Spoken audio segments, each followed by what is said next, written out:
Hello everyone, my name is Roberto Cordero, BSA4. Today we present the organic fertilizer productions about Bokashi.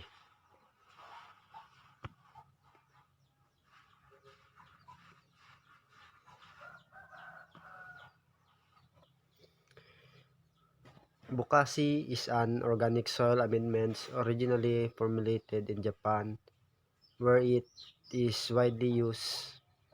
It is a fermented organic fertilizer containing indigenous microorganisms and nutrients which are beneficial to soil and plants. Practical advantages associated with the use of bokashi include the rapid preparations time, only 2 to 4 weeks relative to traditional compost,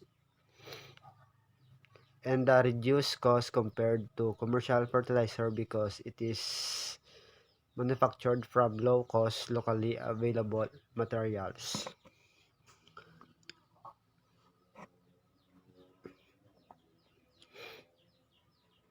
Materials for small-scale bokashi production: 3 sacks chicken dung or other animal manure, 2 sacks of carbonized rice hull, 2 sacks of garden soil, forest soil, or soil collected from under a bamboo tree, 1.5 sacks of rice bran, 1 kilogram of sugar or molasses,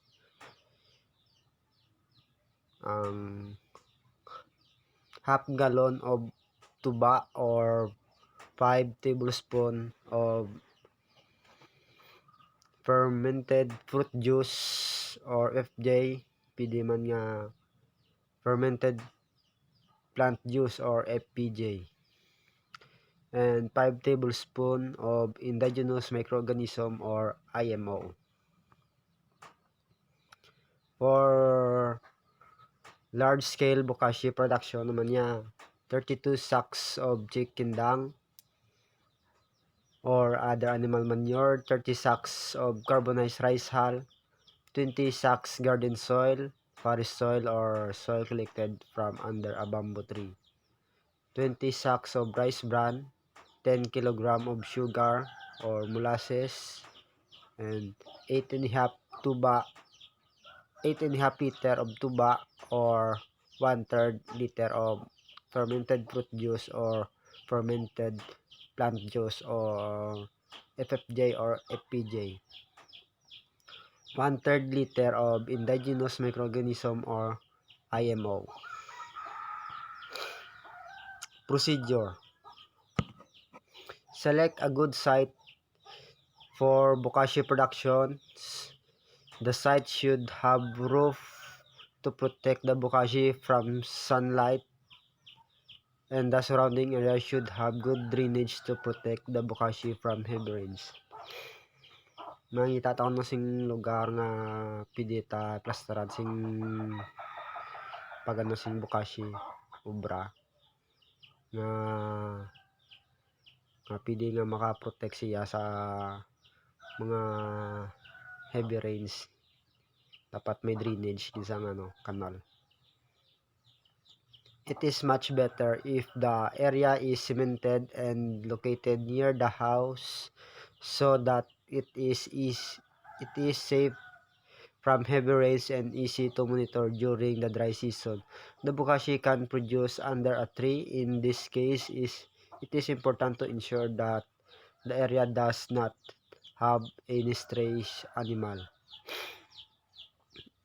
Mas nami pidya ko ang plastaran sing bokashi cemented o kung kag lapit sa balay para dasig ta ma-monitor kag kung mag-ulan man dasig ta sa mga kantuan kag layo sa mga sapat, sa layuhan sing sapat. Number 3, prepare all materials needed. Chicken dung should be dried. So, number 3 naman niya, prepare tatan mga aton nga mga gamit, yung galamiton para sa bokashi kag ang aton nga chicken dung or animal manure malagid. Number 4, slowly mix the materials together one at a time and add water. For every 1 sprinkler can of water, mix 1 glass of tuba until the mixture is saturated but not too wet. Estimate the moisture content. It should not be more than 60%. Mixture can be formed into a ball that crumbles easily. If you squeeze the ball, you shouldn't see any water came out. Avoid adding too much water because moisture content above 60% can result in a foul odor being produced, which means the bokashi is not good. So number 4, i-mix natin yung mga materials. So taga isa ka sprinkler sing tubig ma-mix ta sing isa ka baso nga tuba. Kag ang aton nga pagbutang sing tubig hindi tama ka damo para hindi magtama ka basa aton nga bokashi.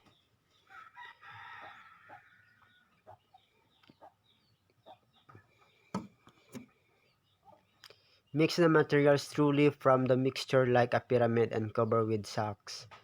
I-mix taton nga bokashi so i-form ta nga ga pyramid sa kagi kubira na sing mga mga sako. Check the checks and mix every day. Check and mix every day. Temperature should be less than 70 centigrade. Record the temperature before mixing. Mixing should be done in the morning and afternoon for 1 week. If it is not possible to measure temperature with a thermometer, check the temperature by burning your hand in the pile. And generally, if you can resist the heat after a few seconds, then your pile needs to be mixed twice a day after 1 week. If the bokashi is too dry, add 1 sprinkler of water. So number 6 man niya, i-check ta ang adlaw aton nga bokashi kag i-check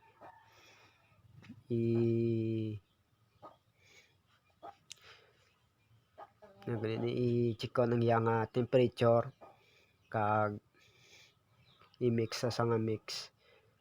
So mag-mix ta aga o kon hapon every 1 week. So ko i-check ta yang temperature sing thermometer kung wala thermometer pwede man ang aton nga kamot mabalaan ta man na ang yang init. Pagkatapos sa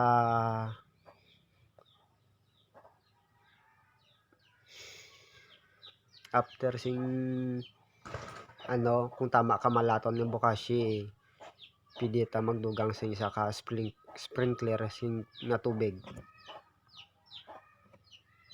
From 8 to 14 days, mix the bokashi once a day in either the morning or afternoon, as well record the temperature. Pisa sa 8 days hasta sa 14 days magmix ta sing aton bokashi once a day either sa aga o kon hapon. If the temperature is below 30 centigrade, feels cool to look warm on the hand, there is no need to mix starting on the 8th day. If the form is not pyramid, just level it on the ground flat and cover with sacks. After 14 days, it is ready to use and should have a smell similar to silage.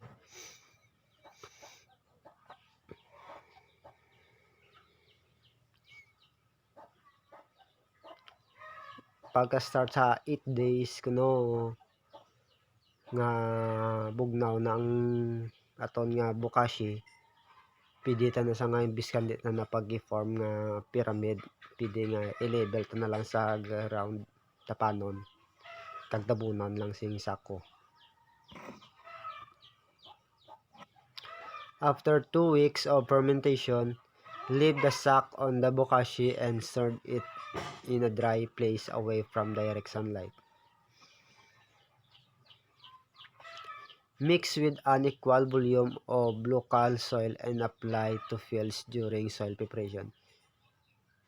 I-mix sa kuno sa soil nga pareho ang ila nga volume.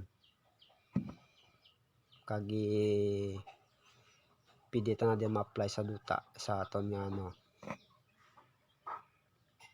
Anaerobic bokashi no mixing. Materials: 32 sacks of chicken dung or other animal manure, 30 sacks of carbonized rice hull, 20 sacks of garden soil, soil or soil collected from under a bamboo tree, 20 sacks of rice bran, 10 kg of sugar or molasses, 8.5 liter of tuba or 1/3 liter of FFJ or FPJ, 1/3 liter of indigenous microorganism or IMO. Pareho lang sila sing ano ginato sa large scale to bla. Procedure: repeat steps 1 to 4 from the previous recipe.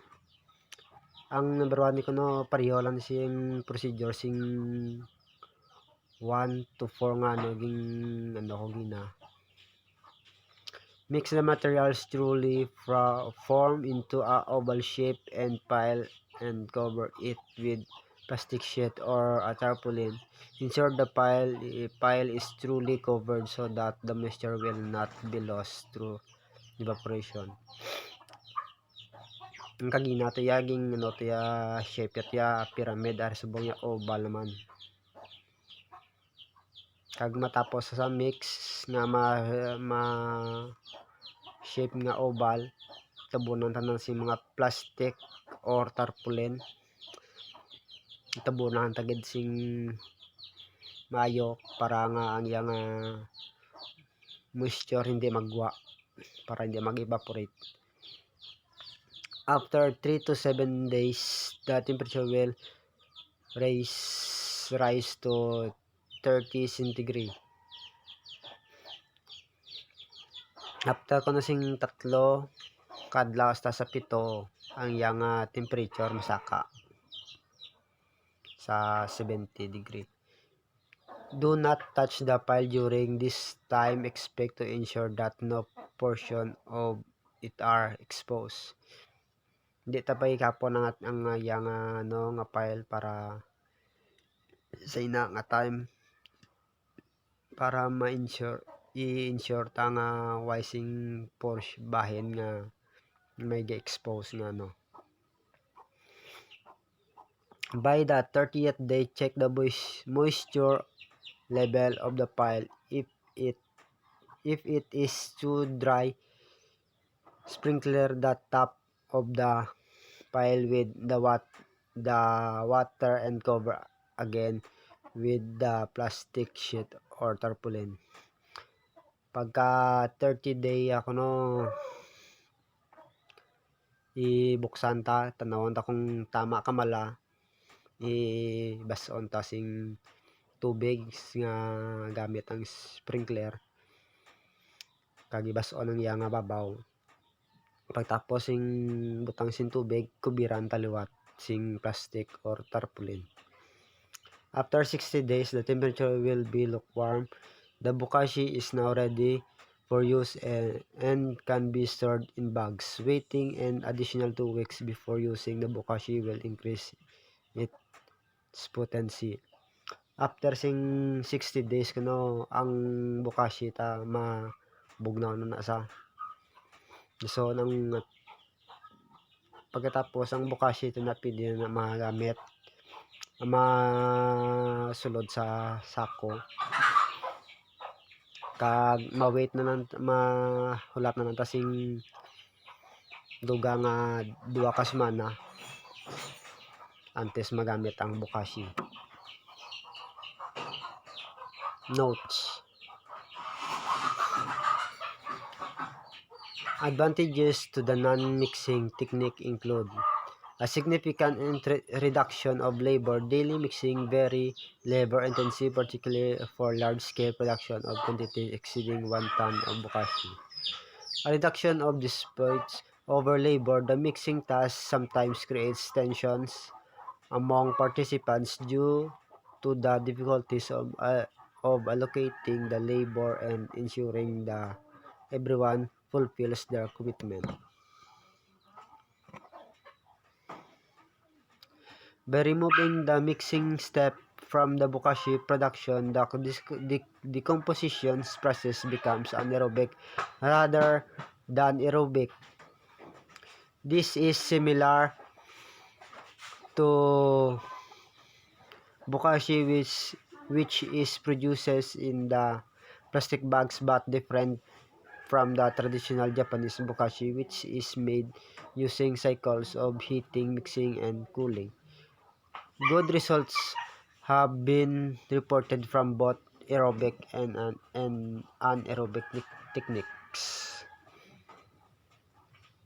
3. The no mixing innovation was first used in Nueva Valencia, Guimaras, and is now being applied in large-scale Bokashi productions in Bayawan, Oriental Negros, where members of Hubon Himal Usanon have been recruited as consultants on organic farming system for the September 2005 to March 2006 Sustainable Agriculture Program sponsored by the Local Government Unit or LGU.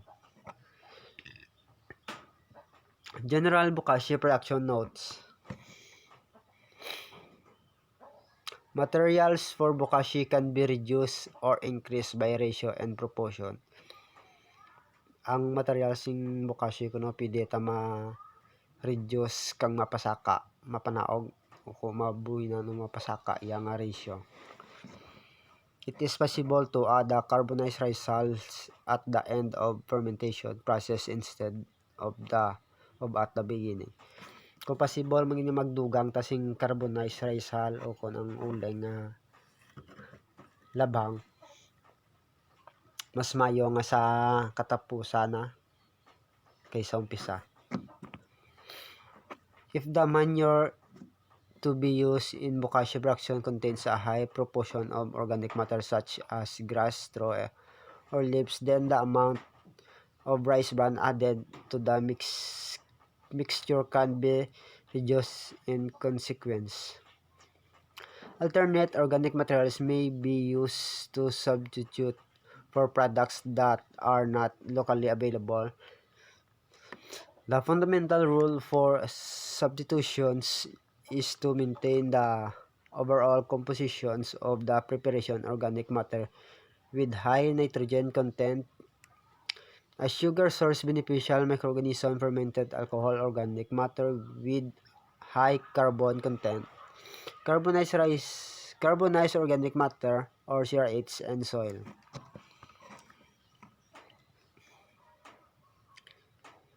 This is the end of my presentations. Kag saliwat, I'm Roberto Cordero, BSA 4. This is the end of my discussion. Thank you.